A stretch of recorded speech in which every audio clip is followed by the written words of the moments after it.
ব্যাগে তো আমি গোল্ড নিয়ে আসি না। আমি ওই ব্যাগের মধ্যে করে যখন গোল্ড আনি না, মদের বোতল আনি না, অবৈধ কোনো মালামাল আনি না, আমার বাচ্চার জন্য 5টা সাবান, 2টা শ্যাম্পু, একটা দুধের গোটা টিন কিংবা একটা কম্বল, তো কেন খোঁচা দিয়ে আউলে ফেলতে হবে?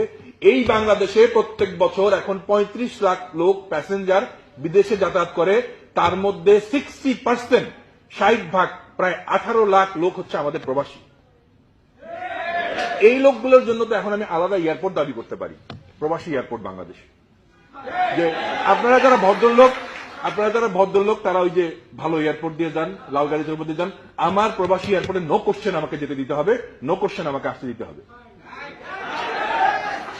কারণ দেখবেন ওই প্লেনে ওঠার মতো লোক পাবে না। যেখানে প্রবাসী এয়ারপোর্ট, সেই এয়ারপোর্টে মানুষ গিজ গিজ করবে। সমস্ত বিজনেস, সমস্ত এয়ারলাইন্স, সমস্ত বিদেশি উড়োজাহাজ এসে নামবে ওখানে।